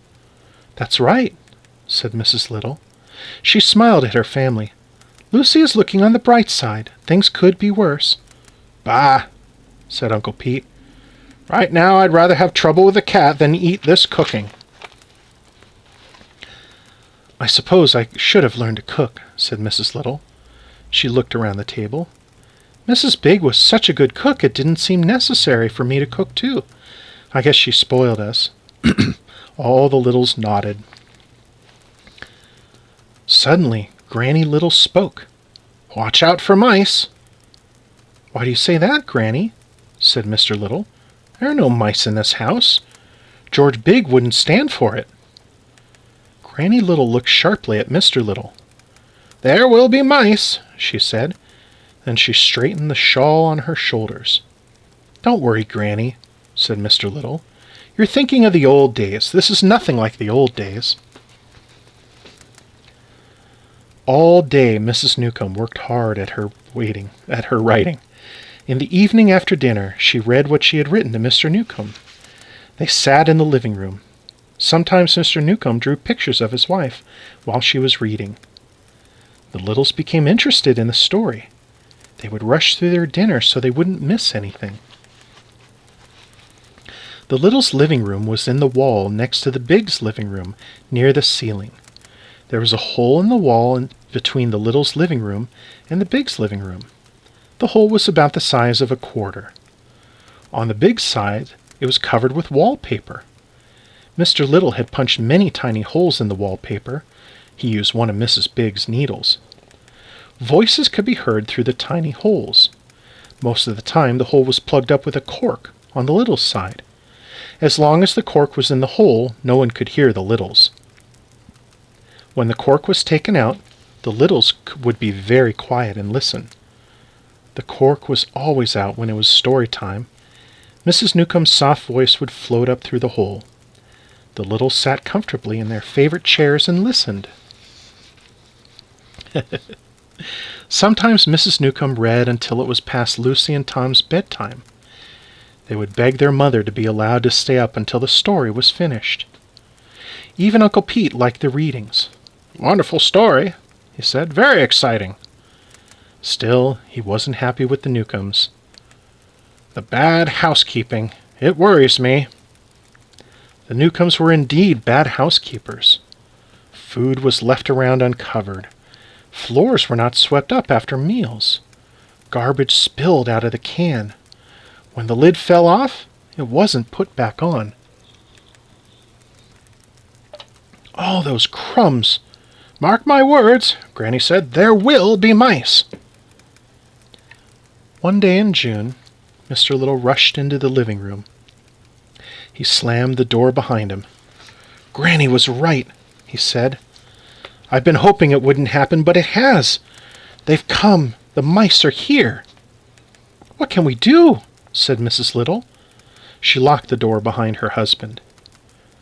First, you, Tom, see that all the doors are locked, said Mr. Little. Tom ran to do as he was told. Mr. Little went quickly to the sofa. He pulled a chest out from under it. Don't go out alone, he said. Go armed at all times. Mr. Little opened the chest. He looked up at his wife. Who would think that this generation of Littles would have to open this weapons chest? Mrs. Little shook her head sadly. But, Father, said Lucy, I don't know how to use a bow and arrow. Uncle Pete will teach you and Tom how to shoot, said Mr. Little. He was a crack shot during the mice invasion of '35. Uncle Pete, my father, and their brothers held off the mice from this very room until help arrived from the Smalls down the road. "That's where I got this limp," said Uncle Pete. "A huge 3-inch mouse broke through the door and grabbed me by the foot. He dragged me out of the room. My brother Tim, God bless him, came after me and shot him." "Is that when Uncle Tim lost his life?" said Tom.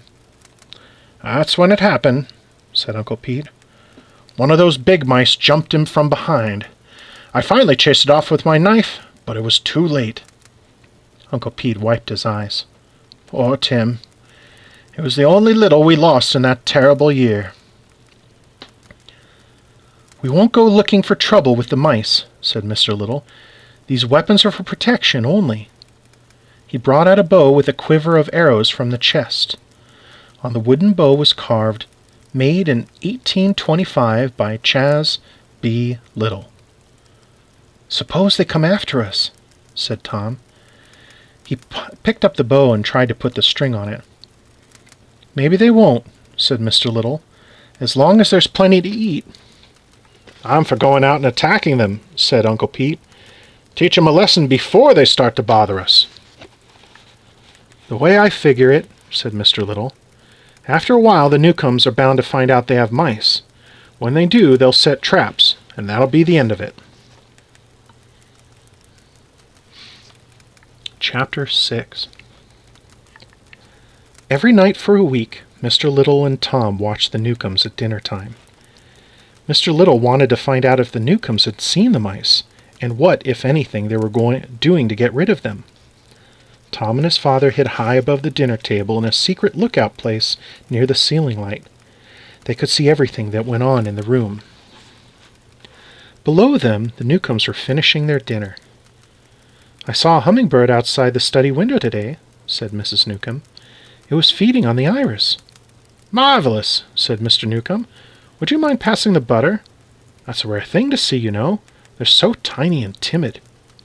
"And fast," said Mrs. Newcomb. "I moved closer to the window for a better look, and it was gone in a flash." Mr. Newcomb sipped his coffee.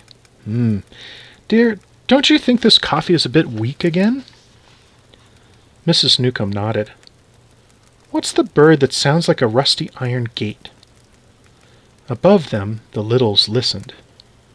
The Newcombs talked about many things, but as usual, neither one said anything about the mice. "Let's go," said Mr. Little to Tom. "They haven't seen the mice." Father and son climbed out the lookout place. They walked across the ceiling between the rafters. Both were armed. Tom was carrying a bow and a quiver full of arrows. Mr. Little had a sword. He was carrying a lighted candle. "What can we do?" said Tom. "The Newcombs see birds everywhere outside the house, but inside where the mice are, they never see anything. Are they blind or something?" Mr. Little sighed. "I don't know," he said. "Mice are quick animals. They're not easy to see, and they usually do most of their work when people are not around." "Hey, I have an idea," said Tom Little. "I know how we can get them to see the mice." "How?" "It's easy. We can—" Just then, Tom's father stopped. Tom, following close behind, bumped into him. The candle fell from Mr. Little's hand and went out. Mr. Little reached for his sword. "Is it a mouse?" whispered Tom. "Shh!" Quietly, Tom took an arrow and fitted it to the bowstring. There was a scratching noise in the wall ahead. Mr. Little and Tom stood still and tried to see into the blackness. They listened. When Mr. Little had heard enough to know it was a mouse, he whispered to Tom, "I'll stand here. You hide behind that heating pipe. As soon as the mouse reaches the top of the wall, I'll light a match." He took a deep breath. "If he runs to attack me, shoot him with your bow and arrow. Don't shoot unless he attacks. The light may frighten him away." "What if I miss?" said Tom. "I have the sword," said Mr. Little. "The mouse will have to get awfully close for you to use the sword," said Tom. "That's why you better not miss with the arrow," said Mr. Little. "Now go." Tom Little felt his way through the dark ceiling space to the pipe. He drew the arrow across the bow and pulled the string back with all his might. Then he aimed into the darkness toward the sound of the scratching. The noise grew louder and louder. From the sound of it, Tom thought the mouse was climbing near the Littles' tin can elevator. He hoped the mouse hadn't gnawed through the string.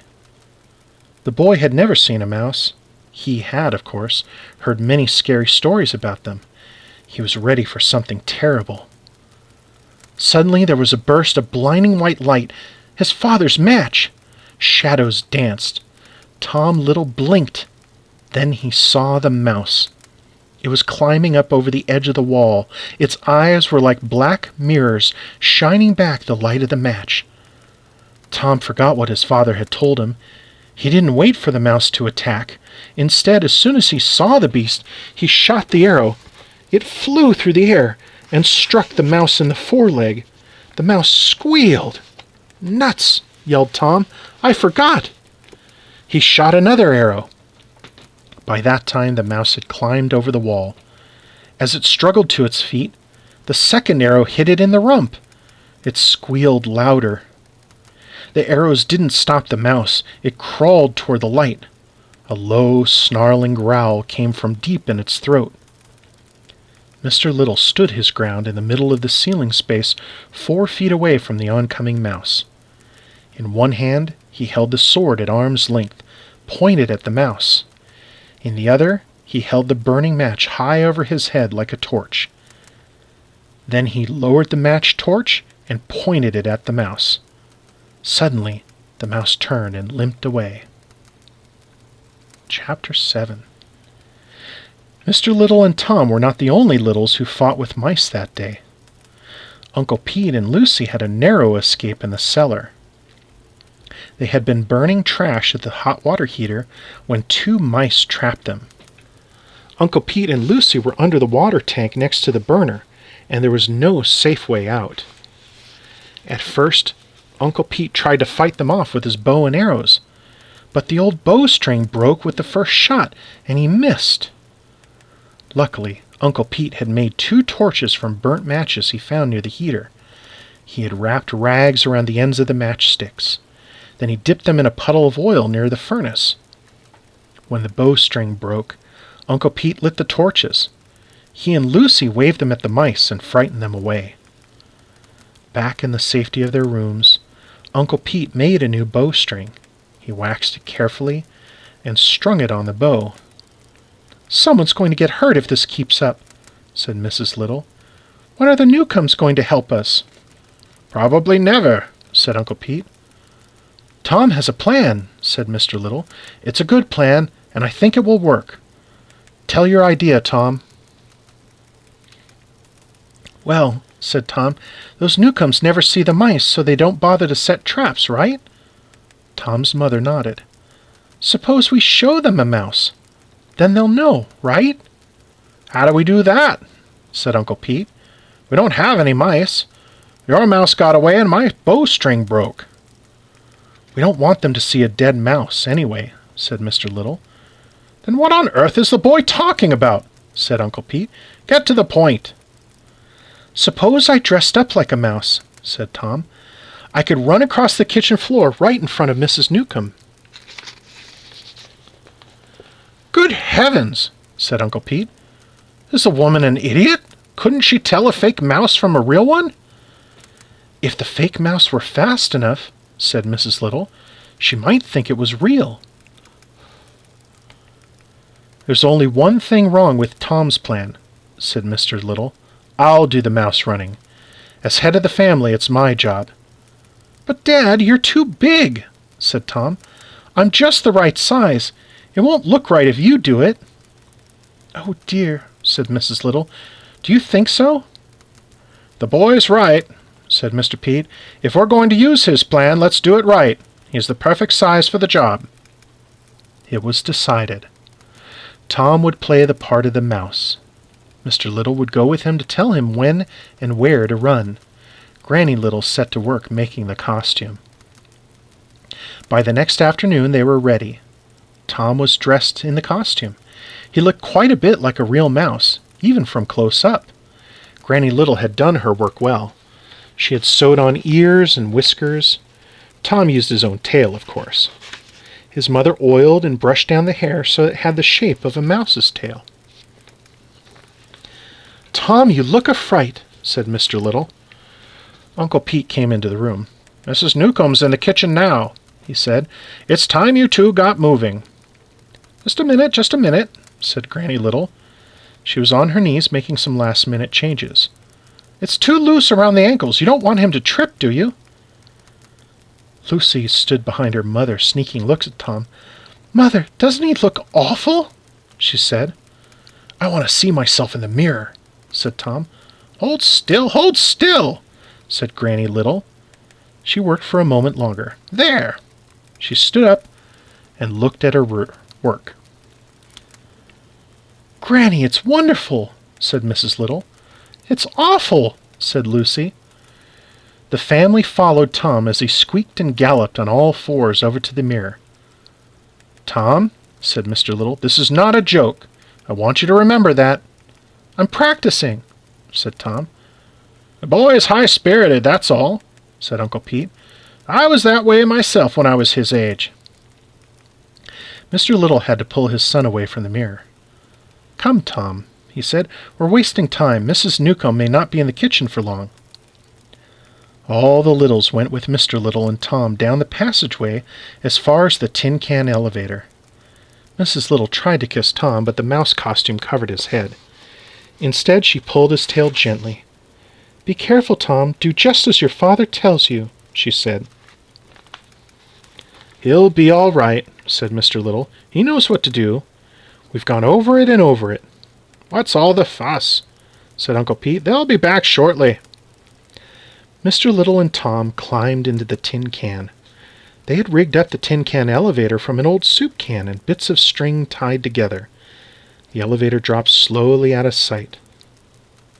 "It's the first time any of the big people have ever seen any of us," said Mrs. Little. "And the only real part of Tom they'll see is his tail." Down in the kitchen, Mr. Little hid behind a wastebasket. He got ready to give Tom the signal to go. The tiny man held up his hand, waiting for the right moment. If Mrs. Newcomb was too close, she might step on Tom. But if she weren't facing the right way, she might not see Tom run across the floor. Mr. Little waited. Tom watched his father carefully. Mrs. Newcomb turned toward the wastebasket where Mr. Little was hiding. Mr. Little's hand dropped. Just then, Mrs. Newcomb started walking. "No, Tom, wait," whispered Mr. Little. Too late. Tom Little came skittering across the kitchen floor just in time to run between Mrs. Newcomb's feet. Mr. Little closed his eyes. "Eee!" shouted Mrs. Newcomb. "A mouse!" Mr. Little opened his eyes. Tom was safe under the radiator on the other side of the room. "Charlie!" shouted Mrs. Newcomb. "There's a mouse in the kitchen!" Mr. Newcomb came running. "This house has mice," said Mrs. Newcomb. "One of them almost jumped on me." "Take it easy, Liz," said Mr. Newcomb. He got down on his knees and looked around. "Charlie, you must get rid of the mice," said Mrs. Newcomb. "I won't live in a house with mice." "We'll get rid of them," said Mr. Newcomb. "The Biggs must have mouse traps around some place. Just don't get so excited. It's only a little mouse." "Don't get excited, you say," said Mrs. Newcomb. "You should have seen it. It ran straight at me. It might have bitten me. It came so close." "You think a mouse would bite you?" said Mr. Newcomb. "You can't tell," said Mrs. Newcomb. "You never can tell what a wild animal like that will do."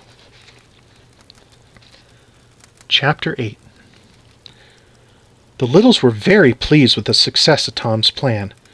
Mr. Little couldn't get over it. "I wish you all could have seen Tom," he said. Zip, he went right across the floor.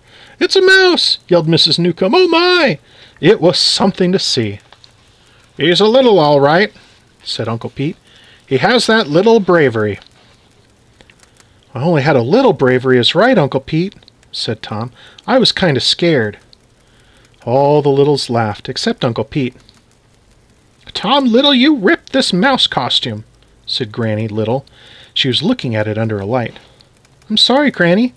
I was going so fast I couldn't stop when I got to the other side of the room. I tore it on a nail under the radiator." "I'll fix it," said Granny Little. "You can wear it next Halloween." "I hate mice," said Lucy. "Don't wear that thing ever again, please." "Granny, you did a wonderful job on the costume," said Mr. Little. "But, well, no one really likes it. Do you know what I mean?" "No sense in wasting all that good work," said Granny Little. She started sewing. "We may need it again." "I'm not leaving my room until the mice are gone," said Lucy. "They'll be gone in a few days," said Mr. Little. "You'll see. Everything is going to be all right now."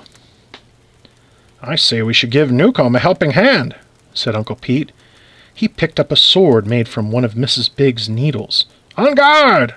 Uncle Pete limped forward, waving the sword and stabbing the air. "Take that, and that!" "Oh, goodness, Uncle Pete, do put that thing down," said Mrs. Little. "I hate to see those weapons around." She turned to her husband. "When can we put them back in the chest?" "As soon as the mice are gone," said Mr. Little. "I figure a few days at the most. In the meantime, I want all of you to watch out for the mouse traps. We don't want any accidents now that our troubles are almost over." "Why don't we stay in our rooms for the next few days?" said Mrs. Little. "Then we'll be safe from the traps and the mice."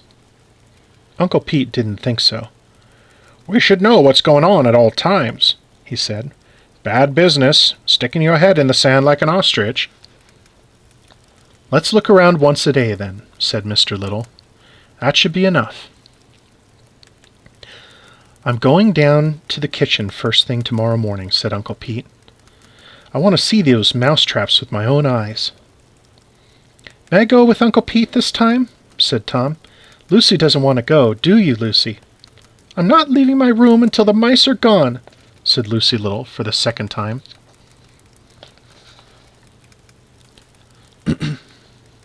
Chapter 9. Yes, all the littles have tails. You can see them in the little book cover there.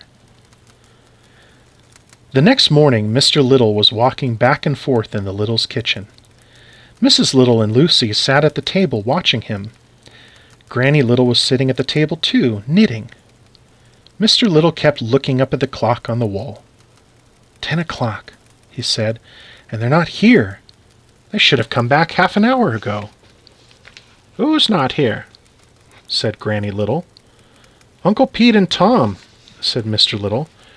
"They went to the kitchen to see if mouse traps had been set." "What shall we do?" said Mrs. Little. Mr. Little strapped on his sword. "I'm going to find them," he said. "They're probably all right, but I can't stand the waiting." "I'd better go with you," said Mrs. Little. "No, I can handle it alone," said Mr. Little. "I want you here with Granny, just in case." "Do you think mice would come here?" "No, but you can't be sure," said Mr. Little. "They did in 35. When there are enough of them, they'll try anything." When Mr. Little got to the kitchen, he couldn't find Uncle Pete and Tom. He didn't see any mouse traps either. He went to the cellar. Still no sign of the boy and his uncle. And there were no mouse traps in the cellar. "Something's wrong," thought Mr. Little. Mr. Little went to the garbage can. There had to be mouse traps there.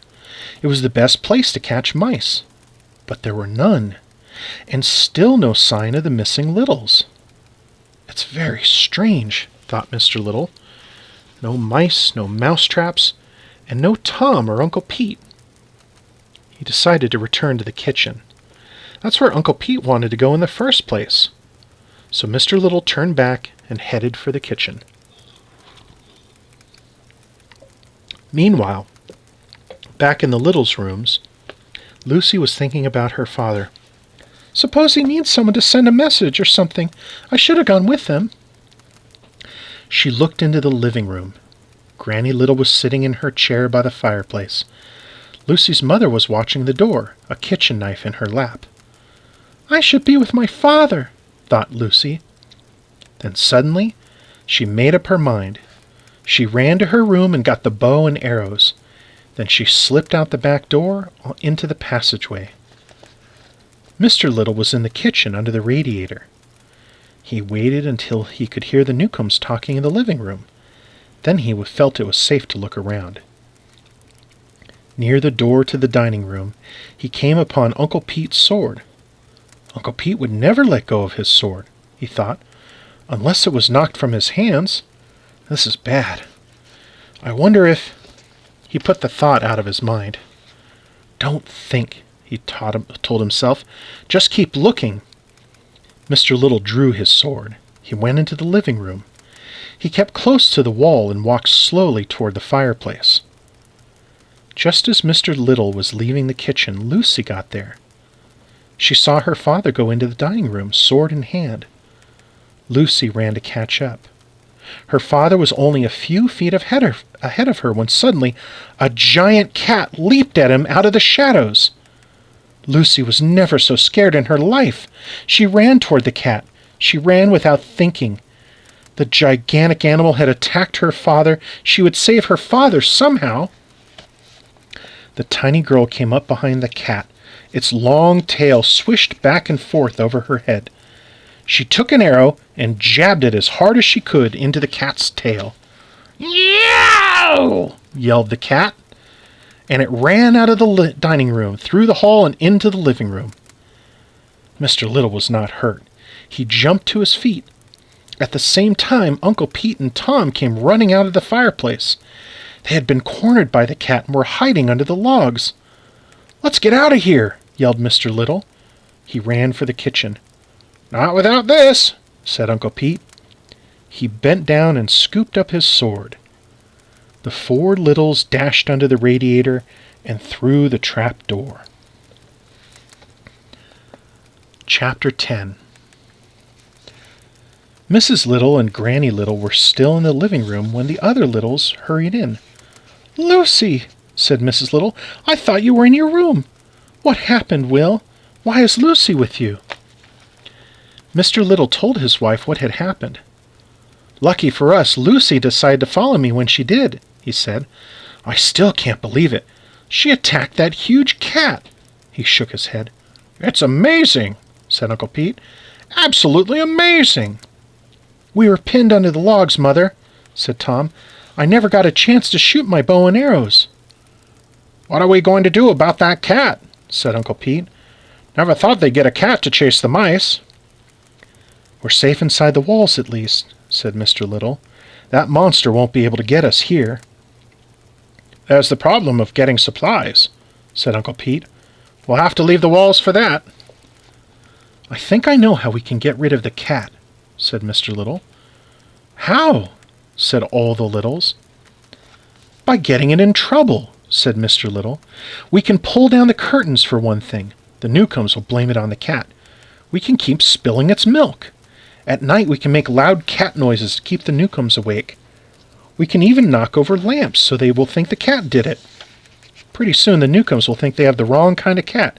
They'll want to get rid of it." Everybody agreed that Mr. Little's plan was a good one. During the next few weeks, the Newcombs came to believe their cat was clumsy and noisy. One day the cat seemed to knock over a lamp. Another time the Newcombs were awake half the night listening to meowing. It was really the Littles making a terrible racket. The day after that, the curtains in the dining room were pulled down. "What do we do tomorrow, Dad?" said Tom. "May I spill the cat's milk?" "That's good, yes," said Mr. Little. "It should be done 2 or 3 times in a row, though. Then Mrs. Newcomb will get awfully tired of cleaning it up."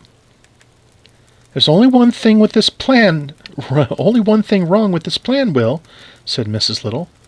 "I don't know why you say that," said Mr. Little. "Everything has worked perfectly so far. What's wrong with the plan?" "The cat is still in the house," said Mrs. Little. "Don't worry," said Mr. Little. "It won't be here long." "Mrs. Newcomb must be mad as a wet hen by now," said Uncle Pete. The next day Tom had a close call. Just as he was lifting the cat's milk dish to spill it for the 3rd time, the cat showed up. The huge animal came bounding toward Tom.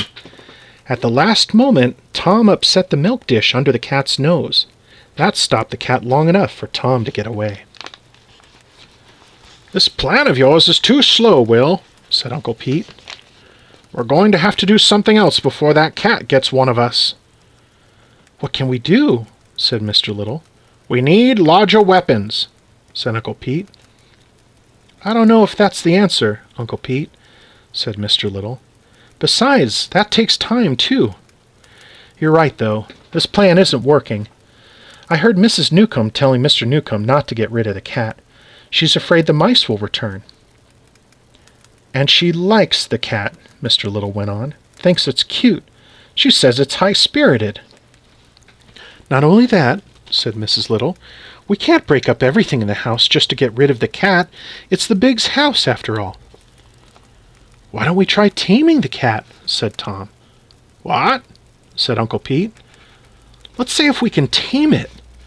Cats have been friends to men since the early days of history." Uncle Pete looked from Mrs. Little to Mr. Little. "Do you hear what the boy is saying?" he said. "He's gone soft in the head." "No kidding, Dad," said Tom. "It's true. The early Egyptians thought cats were gods. They had them all over the place." "They did they?" said Uncle Pete. "Where did you hear such nonsense?" "I read it in one of the Big's history books," said Tom. Uncle Pete snorted. "A cat has never been a friend to a little, I can tell you that." "Well, maybe that's because none of them ever tried to tame a cat," said Tom. "They were always afraid of cats." "What kind of silly talk is that, boy?" said Uncle Pete. "Look at the size of the beast. Who could tame such a monster?" "Men tame elephants," said Tom. "Tom has an interesting idea," said Mr. Little. "Perhaps we're worried too much about the size of the cat. Because we're so small, we've always thought all large animals were our enemies. Maybe that's wrong." "I don't like the way this talk is going," said Uncle Pete. "It's against everything we littles believe. Making friends with a cat is like making friends with a rattlesnake." "Tom is saying it's not the same thing," said Mr. Little. "Cats are friendly to men. Rattlesnakes are not." None of the Littles spoke. "Now, we may be little," said Mr. Little, "but we are men." "Of course we are," said Uncle Pete. He looked sideways at his tail. "We're not animals." "Then why can't we have a cat around the house, just like other people?" "Of all the silly ideas!" said Uncle Pete. "Oh, dear," said Mrs. Little. "It sounds all right, but I don't know—" "Why, it's a wonderful idea," said Granny Little. "It's so simple." "Simple-minded," said Uncle Pete. "Why didn't somebody think of it before?" said Granny Little. "Because it's a cuckoo idea, that's why," said Uncle Pete. "Now see here, Peter Little," said Granny Little. "Mind your manners." She stood up. Her ball of knitting yarn fell from her lap. It rolled between Mr. Little's feet. "I've lived a few more days than you have, and I know a few more things than you do, too." Mr. Little picked up the ball of yarn. He tossed it gently in the air a few times. "We could start taming the cat by giving her a present. Show her we mean to be friendly. Give her something to play with," said Tom. "How about that ball of yarn your father is fiddling with?" said Granny Little. "Don't cats like to play with things like that?" "As a matter of fact, Granny, they do," said Mr. Little. "Will that make her friendly?" said Mrs. Little. "It might help," said Mr. Little. "We could roll a ball of yarn at the cat and see what happens. All we have to do is make sure we have room to get out of the way if she doesn't get the idea." "I'm against it," said Uncle Pete. "Too dangerous. Cats are cats. You can't change 'em." "There's a large ball of yarn in Mrs. Big's sewing basket," said Lucy. "I lifted it once. It's lighter than anything." "Let's get it," said Mr. Little. "I think it's worth trying." He looked at Uncle Pete. "That is, if no one else has any better ideas." "Count me out," said Uncle Pete. "I'll stay here and sharpen my sword." Chapter 11. They found the cat in the cellar. She was sleeping near the stairs. Mr. and Mrs. Little and the children stood by the trapdoor under the stairs. They all held onto the end of the yarn. Mr. Little rolled the yarn toward the cat. The cat opened one eye as the yarn went past her nose. Her paw shot out. She batted the ball of yarn. The yarn rolled to a stop in front of the trap door. "Oh, dear," whispered Mrs. Little. "Will we be able to get through the trap door if we have to?" "Don't move," whispered Mr. Little. The cat jumped up to run after the yarn. When she saw the littles, she stopped. She went into a crouch. Her eyes were hard and her tail began twitching. The cat was getting set to attack. Suddenly, Tom walked a few steps towards the cat. He held out his hand. "Nice kitty," he said in a soft voice. "Come here, kitty." "Tom! Psst, Tom!" Mr. Little hissed. "Come back! Don't be foolish!" "Here, kitty, kitty," said Tom again. The cat's tail stopped twitching. She cocked her head and looked at Tom. "Here, kitty, kitty, kitty," Tom went on. "Come here, girl." "Meow," said the cat. Her eyes softened. "Amazing," said Mr. Little under his breath. Tom took a few more steps. "Nice kitty," he said over and over again. Then the Littles heard a strange noise coming from the cat, a deep, soft, pleasant humming. The cat was purring. Now Tom was standing next to the cat. He reached up and scratched her gently under the chin.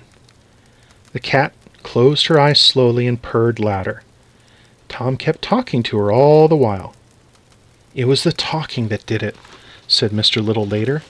"The way I figure it, the cat didn't know we were people until Tom started talking to her. I guess cats like people to talk to them." When the Newcombs left to return to the city, the cat didn't go with them. They thought she had wandered away and got lost. She hadn't. The cat had grown so fond of the Littles she didn't want to leave. For one thing, Tom had taken to riding on the cat's back. The two became great friends. They went everywhere together. The day the Newcombs left, the cat found a hiding place and stayed out of sight. Mr. Newcomb looked all over the house. He never found her. "That's just as well," said Mrs. Newcomb. "She wouldn't have much fun in the city."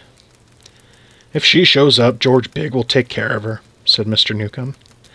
The Big family came back from their vacation to find the cat sleeping next to the cellar stairs. "That cat must have sneaked in somehow," said Mr. Big. "We'll have to get rid of it." Tom Little had other ideas. "Not if I can help it," he said. Tom knew he would be able to think up something to make Mr. Big change his mind. But that is probably another story. The end.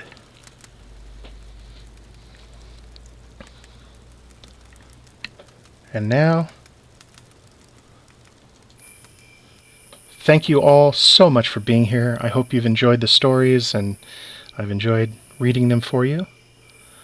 It's been a lovely evening, and I hope you all have a lovely evening yourselves.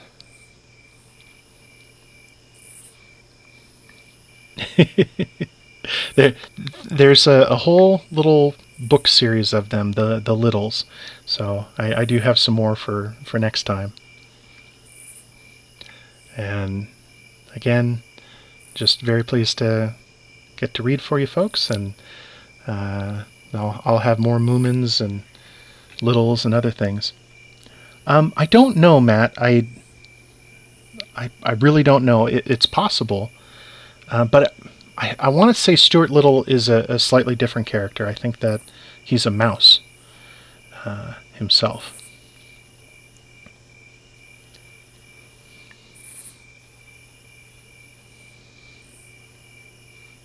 Well, thank you all, and everybody have a wonderful night.